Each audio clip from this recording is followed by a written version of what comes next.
بسم الله الرحمن الرحیم خۆشەویستان و بینەرانی موسڵمان و ڕۆژەوانانی بەڕێز بابەتێکی ترمان لەو شتانەی کەواوەکو لە باسی پزیشکی و توبیا باسییانەکەین کە علاقەی بە ڕۆژەوانەوە هەیە بەکارهێنانی ئەو شتانەیە کە ئەچێتە ناو جسم و بەدەنی ئینسانەوە ئەویش دەرزیە.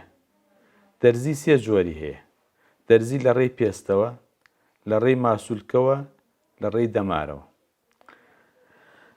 دەرزی لە ڕێی پێست و لە ڕێی ماسوولکەوە کە بۆ خواردنی تیانە بێ ئەوە ڕۆژ و ناشکێنێ. دەرزی لە ڕێی پێست و ماسوولکەوە کە بۆ خواردن و خۆراکی تیانە ڕۆژ و ناشکێنێ. ئەوە نەخواردنە، نەخواردنەوەیە، نە لە معنای خواردن و خواردنەوە شای. بەڵام دەرزی لە ڕێی دەمارەوە کە مغەزی بێ و خواردن بێ ئەوە ڕۆژ وەشکێنێ. بەڵگەش لەسەر ئەوە ڕۆژوەشکێنە کە خواردنە، چونکە کەسێک دەتوانێت ماوەیەکی زۆر خواردن نەخوا هەر بەو مەوادە مغەزیەکە لە ڕێگەی دەمارەوە بە دەرزەکە تێیەکرێ پێی بژی. معناوایە ئەوە خواردنە و ئینسانەکە پێژی. لەبەرەوە ئەو سێ جۆر دەرزێمانەیە.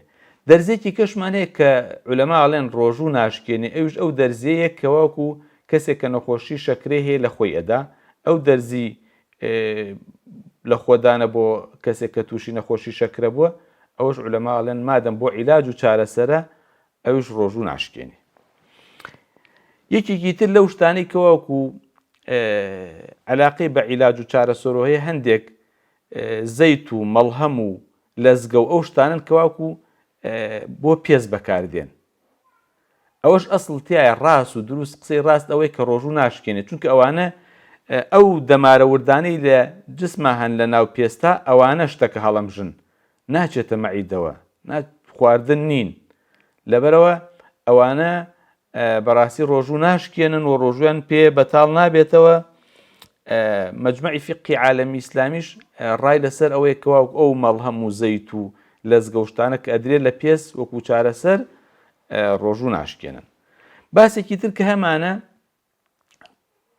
قەستەرەیە لە ڕێی دەمارەوە. قەستەرە بریتێ لە وەکوڵێ لە شتێکی بچووک، تەلێکی بچووک لە ڕێی دەمارەوە ئەچێت بەناو دەمارەکە، یا بۆ بەردانی دەمارە یا بۆ ڕەسمگرتنە، هەر کامێکیان بێ. ئەوش زۆرتر عولەما و مەجمەعی فیقی لەسەر ئەوەن کە واوەکو ڕۆژ و ناشکێنی، چونکە ئەوش عیلاج و چارەسەرە، هیچ عەلاقەی بە خواردن و خواردنەوە نییە، کە ئەسڵ لە ڕۆژوشکاردنە خواردن و خواردنەوە ڕەفاقەت و ژنومێردایەتیە. دە ئەمە هیچ کامیان نییە و لە معنای هیچ کامێکیشیانان نییە.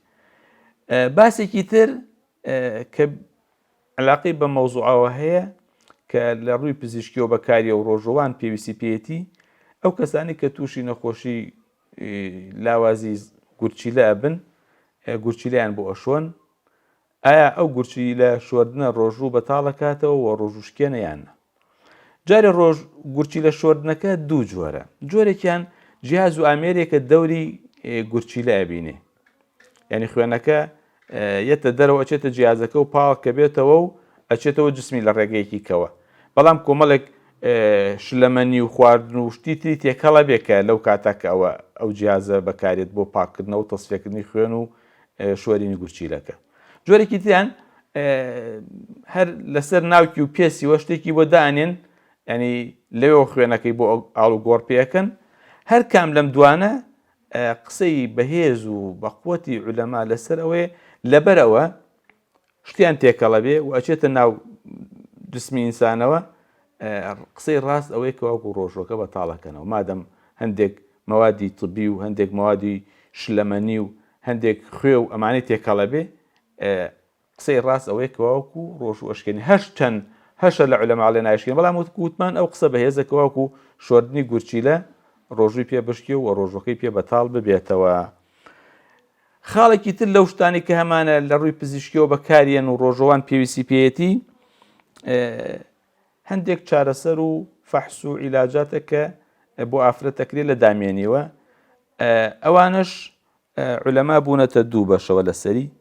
هەندێکیان ئەڵێن ئەیشکێنێ، چونکە ئەوەش بە داخل و ناو جسم حسێبەکەن، چ فەحس بێ چ ئەو مەوادە بێ حبێ بێشتی بێت لە دامێنەوە بە ئافرەتەکە عیلاج بۆی هەڵبگیرێ ئەوە بەعزێک لە عولەماڵن ڕۆژوەشکێنی هەندێک ئەفەرمون ڕۆژوو ناشکێنێت چونکە هیچ پەیوەندێک لە بینی دامێنی ئافرەت و مەعیدان نییە دوو شوێنی جیاوازن پەیوەندیان بەیەکۆنێ لەبەرەوە ڕۆژووی پێ بەتاڵ نابێتەوە چ فەحس چ عیلاجاتێک لێەوە بۆی بکرێ ڕۆژووی پێ بەتاڵ نابێتەوە و ئەسڵ وایەکەوەکو ڕۆژۆکەی دروستە بە هەرکام لە فەحس یان عیلاج و شت بەکاربێنێ وەسەلام عەلەیکوم وەڕەحمەتوڵڵاهی وبەرەکاتوه